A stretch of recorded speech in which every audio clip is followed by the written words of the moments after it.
You're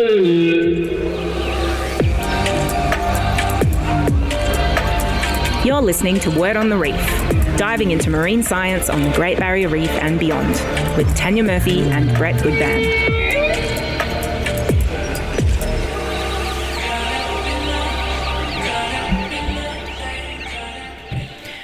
Good morning, everyone, and welcome to Word on the Reef. I'm your host, diver and marine conservationist Tanya Murphy. And guess who's here with me? I'm back. Cairns Aquarium's fish whisperer and my trusty co-host, Brett Goodban, is finally back. So good to be back. Gee, we missed you, Brett. I missed you all too, and all our amazing listeners and animals. Let's get into it.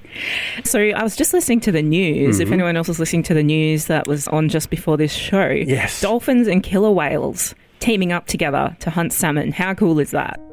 Scientists have captured footage of what they believe to be rare evidence of killer whales and dolphins hunting and foraging together in the wild.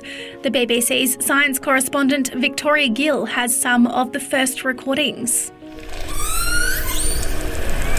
That's sound from recording devices that were attached to killer whales with suction cups.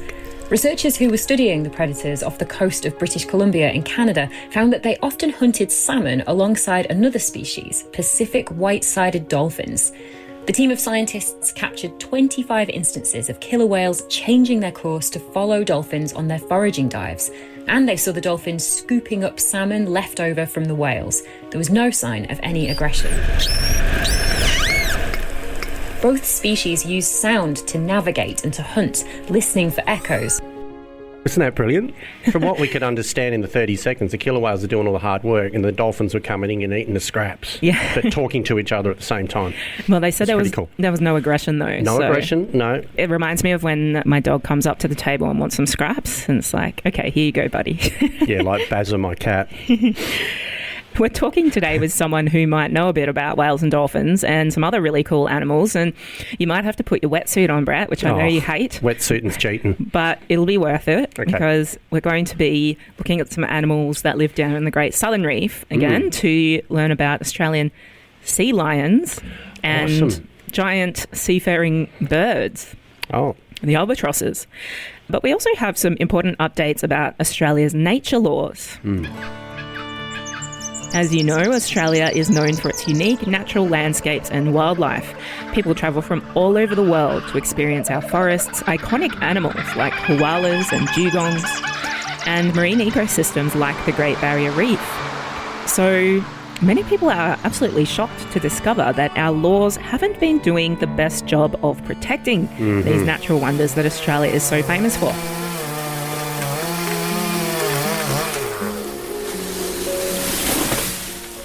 Australia actually has one of the world's highest rates of extinctions, partly because we have one of the highest rates of deforestation in the developed world.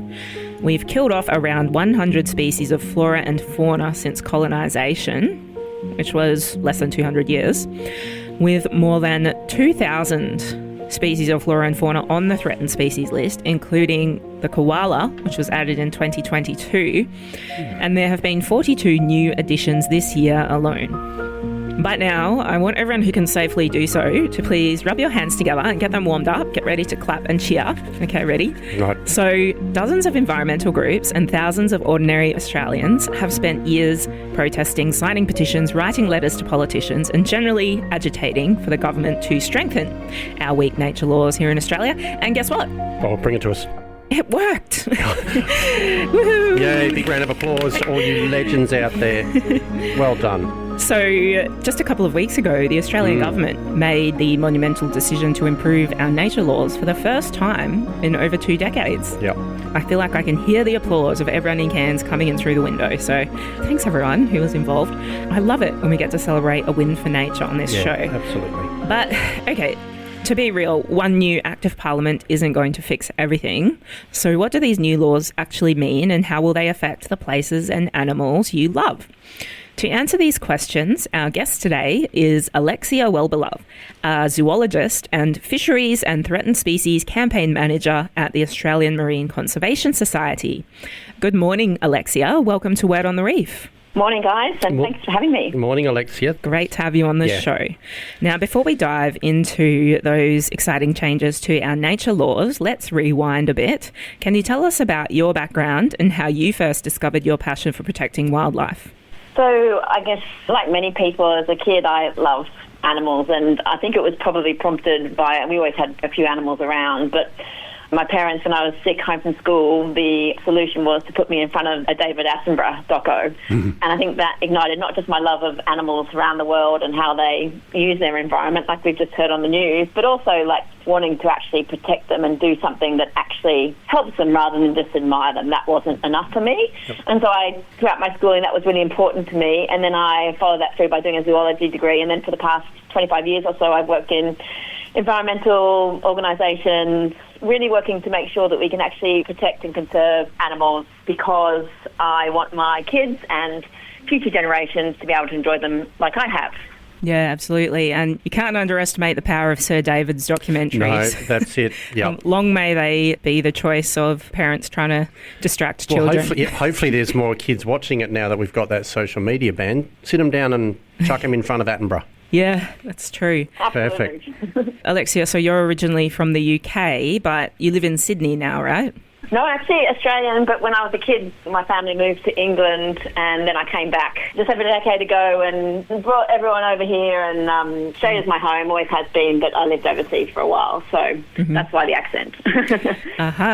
Picked a little bit there. So, Alexia, one of the animals that you've worked on protecting is the Australian sea lion, and I have to confess I have never actually seen one. No, I haven't either. Can you please tell us about this giant sea puppy? Where is it found? And what's so cute. Oh, stop it. Where are they found and what's special about them? I want to see a sea puppy.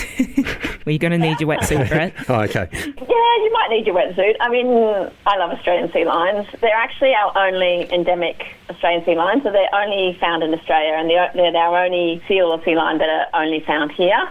And they're found off in quite a limited distribution, really. They're found off from the coast of South Australia around to up the WA coast. And they're a really unique animal. They've got a really intriguing biology. They breed every 18 months. They don't synchronise their breeding like lots of animals do to increase their survival. And they form the very... They really made it hard for themselves. Yeah. They do everything that can make it as hard as possible to conserve them. I can promise you that. So the females are very site-specific. So the haul-out site, the rocks or the beaches where they haul out, is where they'll return to for the rest of their life. And so the problem there is that once you lose a female, if she gets killed or dies of natural causes, then you actually lose that genetic diversity in the population. Oh, wow. So it's actually a really intriguing animal. They're quite large. The males can grow up to about 2.5 metres long, and they're up to about 300 kilos, and the females are a bit smaller, and about 1.8 metres and about 100 kilos. So they're pretty amazing animals, and yeah, I love them. Have you ever got close to one? Is it safe to swim with them? I actually have. I've got close a couple of times. I was lucky to be involved in helping to conserve them back in about 2012, 2013, and so there's a huge colony in a place called Seal Bay on Kangaroo Island. So one of the rangers who I'd worked with gave me a free tour. There's a great thing, and you can see the females haul out and actually take themselves up the sand dune, which is actually quite a climb of about 10, 15 metres, and give birth to their pups there. It's like really gorgeous young pups, and there was lots of young males playing around and play fighting on the beach. That was in about 2014, 2015 I saw those, and then just a couple of years ago I did actually, over in WA, I did a swim with them. It's an organised, really ethically run swimming program where they wait for the animals to come to you and they watch their behaviour. And I was actually really, when an animal that comes up to you that's your size, it's actually pretty scary when you see something barreling towards you and things, but like they're very playful and they want to roll around and...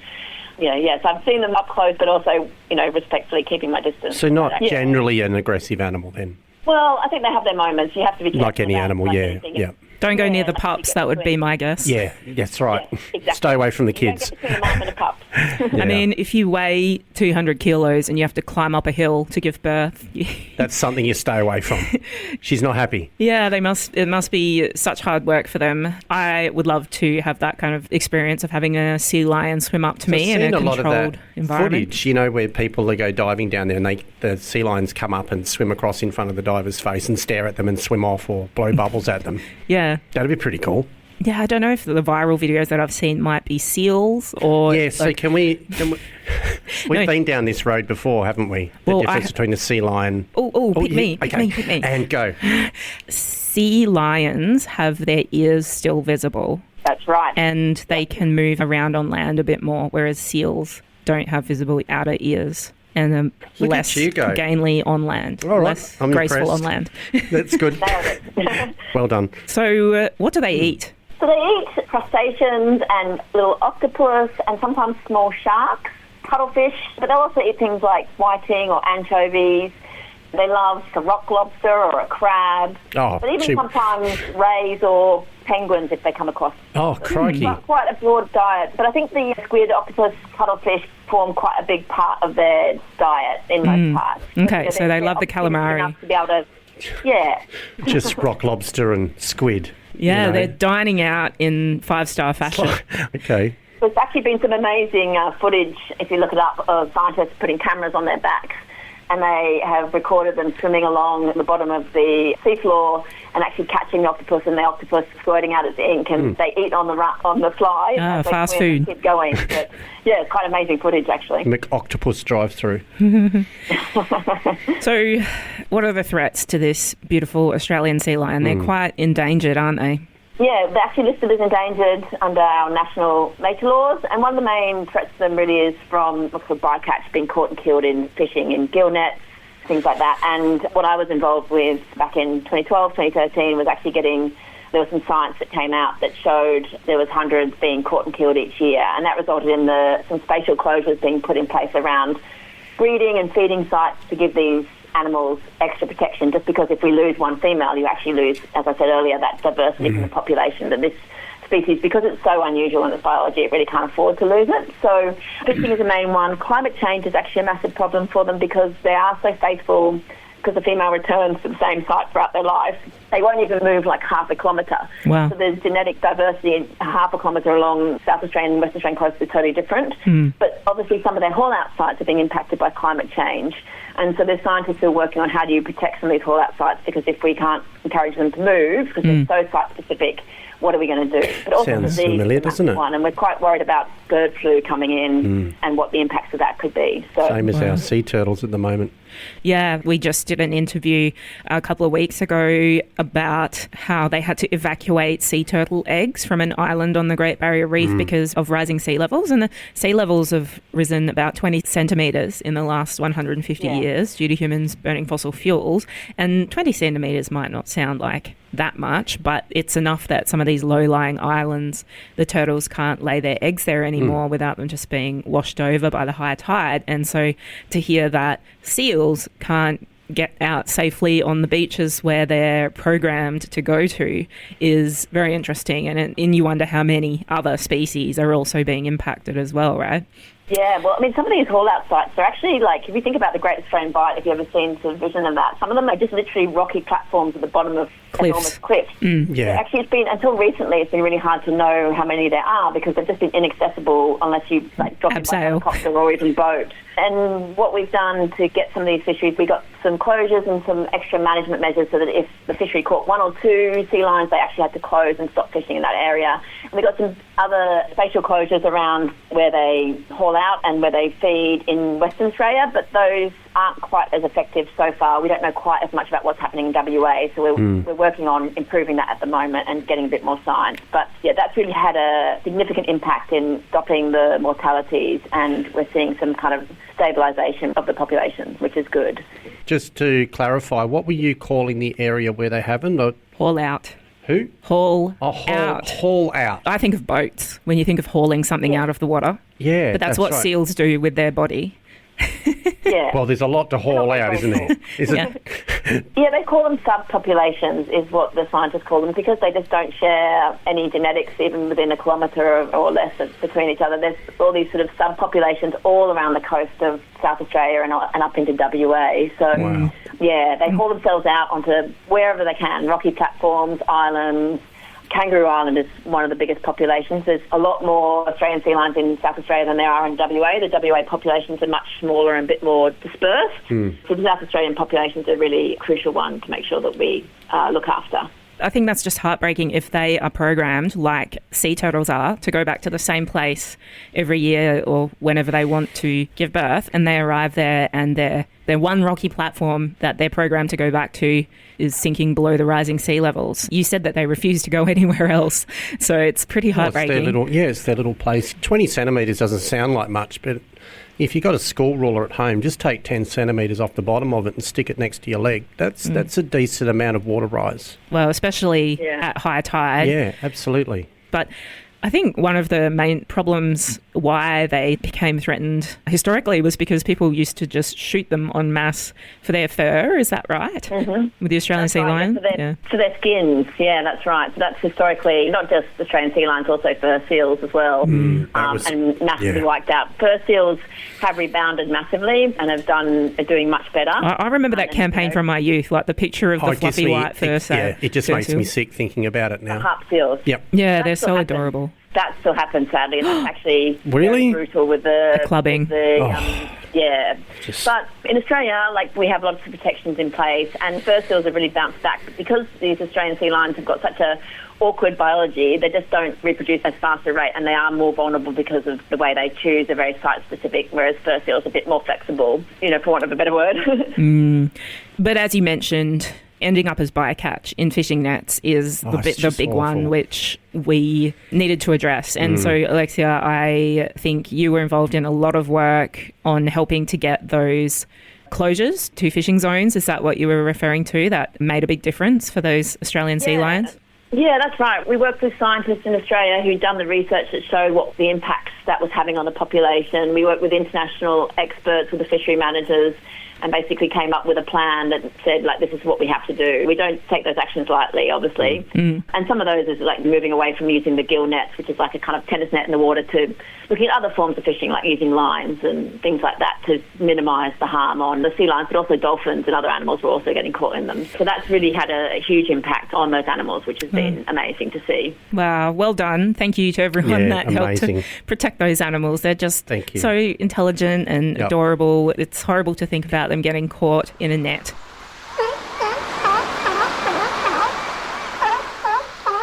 And another animal which we have not explored on Word on the Reef yet is the world of sea birds. No, we haven't. We talked about all kinds of turtles and fish, but there's a lot of birds that also depend on the sea.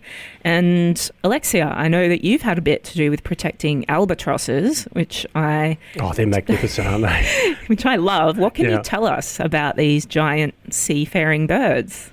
I love them. I think they're an iconic bird to many people. I think particularly people who travel the open ocean, they're really an amazing thing. And I don't know anyone that doesn't love an albatross. Yeah, it's I'm thinking of freedom when I think of a soaring albatross. Yeah, I used to have a smile on my face like a split watermelon if one landed on the boat. I'd go down and chat to him for a bit. Just amazing.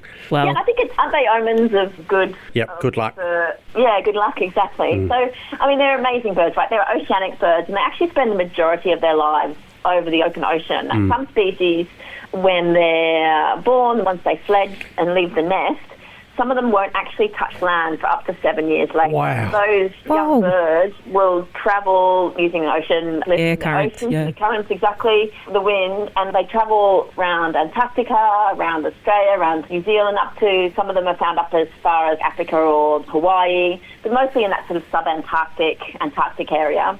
And they feed on all different types of fish, largely, maybe some squid and things like that as well, but they use the ocean currents to their advantage and just soar around, right? And I just think they're so majestic. And if you think of something like the wandering albatross, that's a really iconic albatross, their wingspan can get up to 3.5 metres. What? What did you say? That's manta ray size. Yeah. They're huge. So I got cheated on the one that used to visit us. Yeah. My God. Yeah, can they pluck a whale out of the ocean? Can they swoop down and grab a dolphin? He could have sunk our boat if we didn't do the right thing. I didn't know they got that big. The wandering albatross are one of the biggest. Wow. They breed on Macquarie Island, which is a part of Australia's Antarctic territories. But, some of them, like the shy albatross, which is the only albatross in Australia that's found only in Australian waters. So it's an endemic albatross.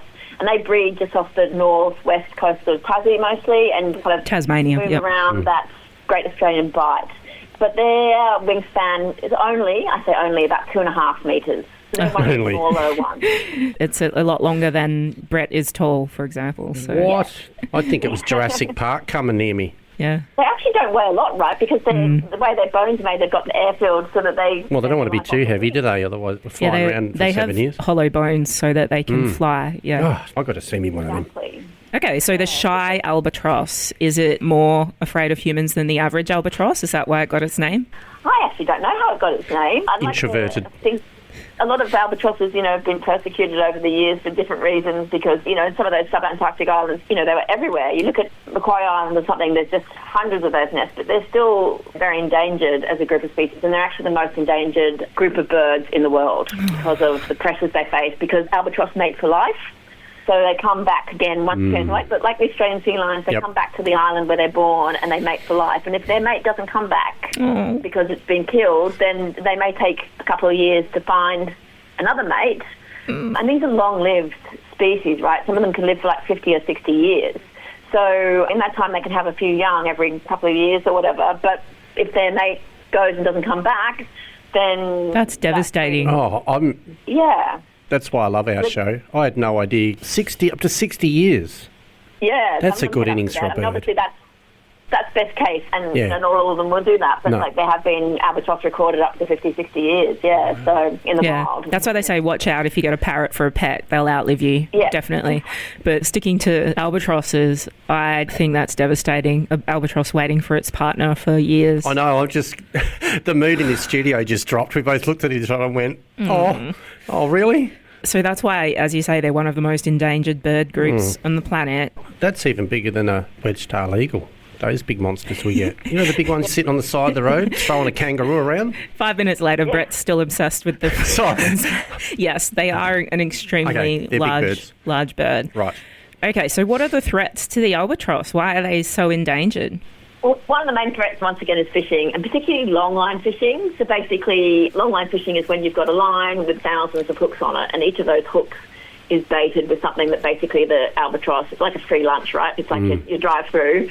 And when you're a bird, you're opportunistic, right? You're going to take that bait off the line rather than go and hunt for it. But unfortunately, as they set the lines and even as they haul them in, the albatross grab the bait or the hooks and get caught and drowned in those hooks or injured. Or they can fly into the fishing boat and kind of break their wings and things like that. So long-line fishing around the world has been a historic problem. There's been lots of work done to try and minimise, which I've been involved in as well, which is really simple, actually. Put some weights on the hook so they get out of the depth of the diving range of the birds as quickly as possible. Yep. Set the lines at night so you're not either hauling them or setting them when the albatross are around. Yep. And just making sure that there's lots of things you can put in, like streamers around the lines, they're called toy lines, to deflect the albatross away. So using, mitigation measures to stop that, and not using things like frozen bait, which takes a bit of time to sink, but making sure that you get the bait out of the reach of the albatross as soon as possible. And are these changes, is this just a voluntary thing for the fishing people to do, or is this implemented in something they have to do? Well, there's in places like Australia, we've got some tight fishing regulations. There's lots of best practice approaches, and a lot of nations like Australia and New Zealand use those, but others like Japan or Chinese vessels don't use them as religiously. Yeah. And it often depends on the captain or the owner of the boat and what they use. So we've been working really hard for many years to try and get these things made mandatory and make sure that they're used. Yeah. So, and they are in Australia, so that's a big win. Congratulations, and thanks for protecting our beautiful birds. Look at you go, Alexia. All you guys are amazing. Has it been effective? Are they coming back, or are there other threats? Yeah, there's lots of them that are still threatened, but the efforts that have been made to make sure that fishing is not impacting on them have been really successful. So compared to, the kind of whistle was blown a few decades ago and this is a problem, this is happening, this is why it's happening, and people have worked really hard for many decades. I've only been a very small part of it to make sure that these iconic birds, like no one wants to kill an albatross. The fishers don't want to kill the albatross as well. So I think there is great uptake of this. And okay, good. Also, wild animals like birds are unpredictable, so you still do get occasional things. And at certain times of year when you're more likely to find certain birds in an area, then sometimes you have to move on as a fisher and things like that. But yeah, they have been really impactful. But these birds still do face lots of challenges, even in where they nest on the islands and things. Climate's probably impacting them as well at some degree. Yeah, the way prey is moving away and things like that. So things are turning around for them, but there's always more to do. This is something that a lot of people don't realise, that a lot of animals do mate for life. And you remove that partner and it can be all over. They're an inspiration. Yeah. I mean, the marriage success rate of birds is better than humans, that's for sure. So we could all learn something from them. Very high tolerance rate of the albatross. And there's some fantastic dancing as well, like as part of their mating ritual. So they give it everything. I love those videos. Yeah. Fabulous. I'm going to be Googling some albatross mating dance videos, showing my partner and being like, there come you on, go. where's my dance? Suit on. It's like the cuttlefish when we covered that, where the male cuttlefish were changing it up every year because the ladies were getting sick of the same dance every year. And these dudes would come in and give it a whole new spin on it to keep her interested. Yeah, how you like that? How do you reckon about this one?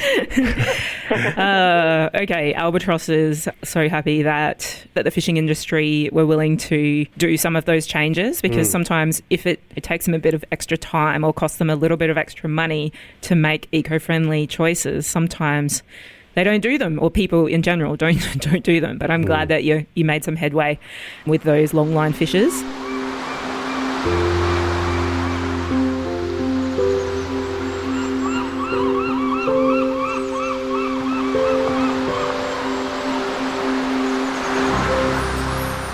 Let's move on to talk about Australia's nature laws. They are covered under the Environmental Protection and Biodiversity Conservation Act. Crikey.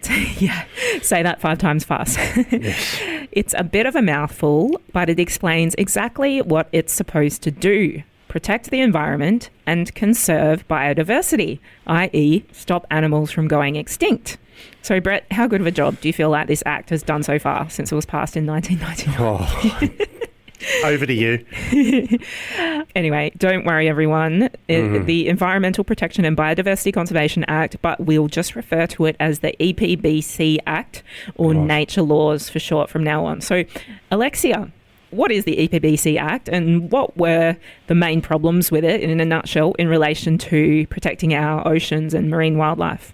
Well, the EPBC Act, it is a mouthful, but it's basically our main piece of federal environmental law that is meant to protect our most threatened places, habitats, the wildlife it lives in, but also our natural wonders, our natural heritage, our marine environment, our Great Barrier Reef.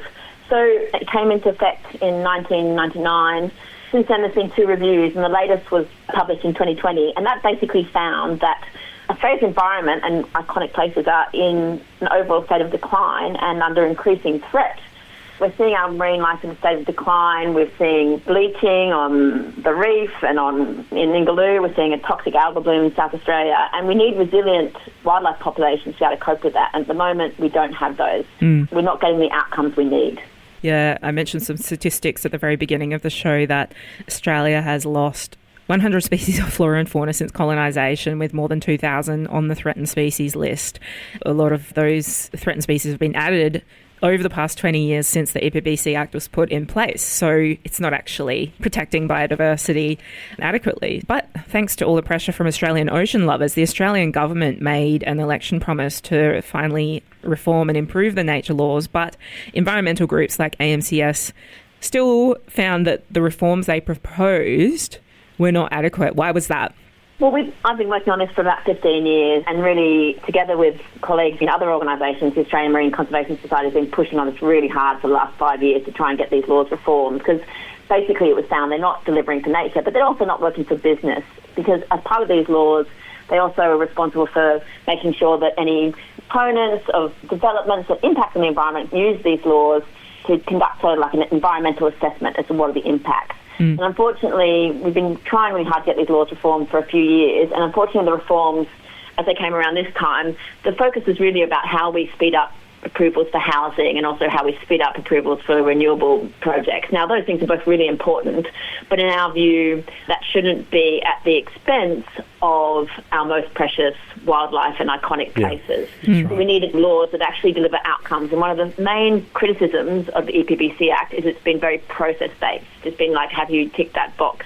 have you ticked the other box, rather than is this actually delivering outcomes for the environment? And the sad truth is that it has not delivered outcomes for the environment. So we were concerned that the reforms, when they were first put up a few months ago, were still quite process-based and about fast-tracking developments rather than how do we better protect our iconic wildlife and habitats while still providing business with certainty and allowing housing and renewable projects to go ahead without them impacting on our wildlife. And I understand the draft reforms that the government had proposed were broadly supported by some major mining companies and organisations. So when you have big industry saying these nature laws are great, but all the major environmental groups saying these laws are not great, then it tells you a bit about who is going to benefit the most from them. So what sort of activities did you and other environmental groups and all your supporters, ordinary ocean-loving Australians, do to put that pressure on the government to understand that Australians want stronger nature laws? So what kind of activities did you do to raise awareness about this? Well, it's our job, we think, to help give our supporters and the general public a voice, right? And to tell government and to our representatives in Canberra what we expect. And what we expect is our environment laws to actually protect the environment, not to enable approvals at the expense of the environment. So what we've done is create a lot of noise about that. We've had a petition running for a number of years, as have many of our colleagues in AMCS. We've had just over 40,000 people sign that petition. And together with a whole lot of environmental organisations, we presented a petition to the Minister Watt, a couple of months ago. We had 773,000 people who had said we want stronger nature laws. Wow. So we've been a really clear, strong voice about what the public expects, that we don't expect.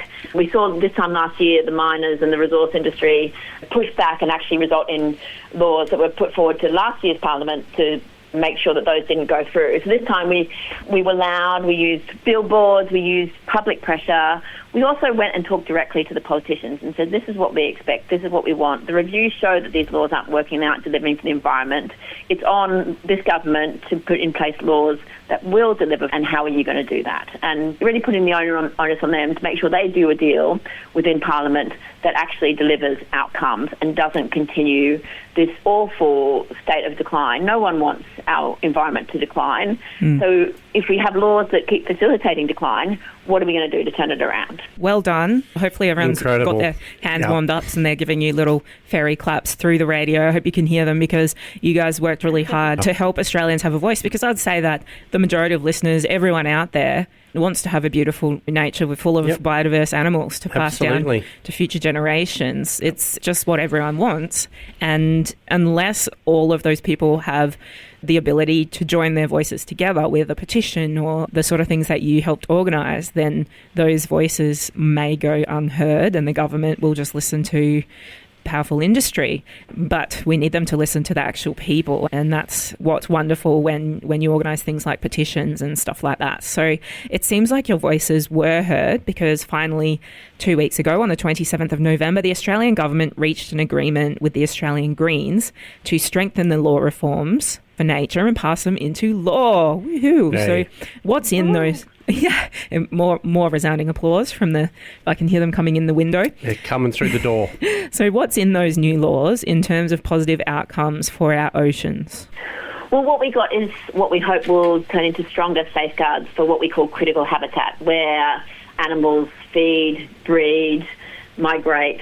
And importantly, for the first time, we'll have a national environmental protection agency that will be responsible for compliance and enforcement. So not just making sure just laws on their own isn't going to do it, right? Having a law isn't going to work if it's not properly resourced and implemented, and actually that compliance occurs. So this agency will be really important for that.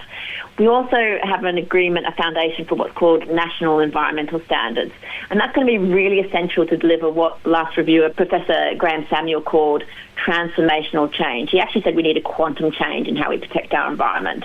And we need to halt the decline and basically make sure that these standards are really detailed and set out what outcomes we are wanting to achieve so that we can aspire to those, right? So rather than just being focused on whether we've ticked the box and we've done the right process, is this process actually going to deliver outcomes? And if we're so involved in the minutiae, sometimes we forget the big picture. So these standards will give us that bigger picture to work to. So is that like setting goals like not letting 42 more species onto the endangered list is our goal in the next year or that'd 10 be nice. years? Well, making sure that you actually protect and recover species, absolutely. But actually having things like a first legislative definition of unacceptable impact. So what is, if a proposal has been put forward for a project that is going to impact on, the Great Barrier Reef, how do we define an unacceptable impact? Like if someone wants to build a giant resort on the island or something in the water like a port. Yeah. And another really important thing is that the Act, until now, has had a number of loopholes in it.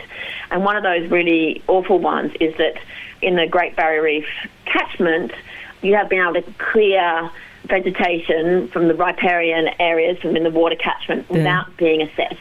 Many deforestation have to be assessed for their environmental impact, and there was a loophole that meant you didn't have to be assessed in the Great Barrier Reef catchment. That loophole has now been closed as of a couple of weeks ago. Actually, it came into effect on the 1st of December, which means that if you, as a landholder, want to clear that vegetation, you have to go through an assessment process, as miners do, as housing developers do, to say, will this clearing have an impact on our environment? If it does, then you won't be able to do it. If it doesn't, then you can still do it and you'll get that approval. So it doesn't stop it if it doesn't have an impact, but if it is going to be an impact, it should rightly be stopped. And until now, that wasn't an option. So this is going to have a massive... We released a report that between 2018 and 2022, 70,000 hectares of trees were cleared along rivers and creeks that run into the reef. Yeah, that's just not good enough. Appalling. Yep.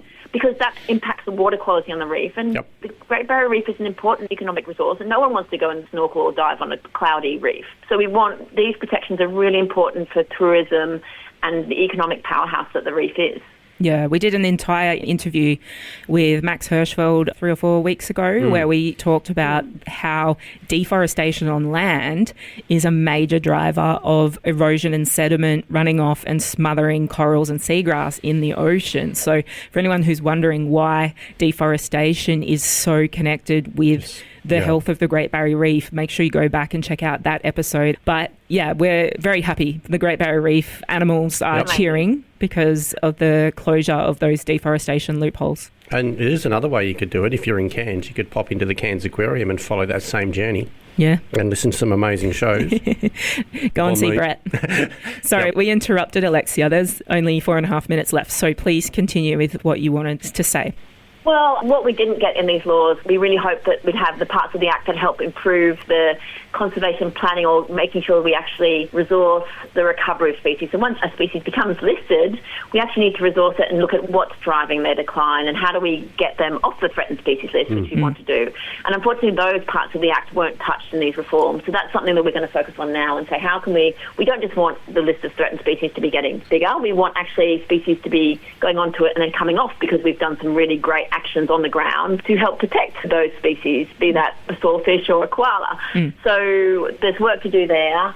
And look, these reforms aren't perfect, but they are a step forward. And I think it's really important to acknowledge that. And we really appreciate the work that's been done in Parliament to get this deal. This was by no means a done deal. This was really hard to get over the line. Yeah, like right up until a couple of days before they announced it, we had no idea what they were going to decide. There was still a chance that they were going to actually weaken the laws to get the Conservatives to vote for them and get them through Parliament that way. But then at the last minute, they decided to strengthen them and get the votes from the Greens, and they passed the laws that way. And we had no idea that was going to happen until the last minute. So it must have been, you must have felt, how did you feel, Alexia, when you found out that they'd strengthened the laws instead of weakening them?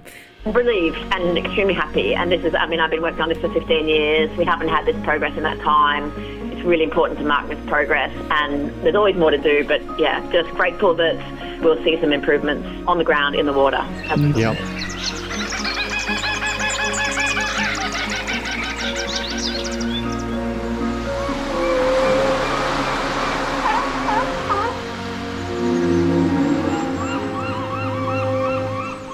Anyone out there who signed a petition over the last 15 years, give yourself a pat on the back, because every little bit of it counts.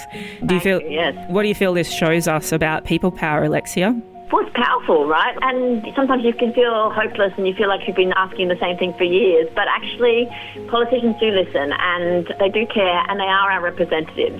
And so if we don't speak up, then they don't know how we feel. So it gives me faith that there's lots of people out there that support what we do, but also that the politicians That's right. want us to And the outcome. everybody needs to take comfort in knowing that there are incredible organisations like yourselves and all over Australia and all over the world that are advocates for this, and that you have got someone to go to. It's not hopeless. Everybody can chip in. That's right. If there's any listeners out there that want your voice to be heard on your passion for protecting our beautiful wildlife, make sure you sign up to the newsletter or to the latest petition of a environmental organisation like the Australian Marine Conservation Society.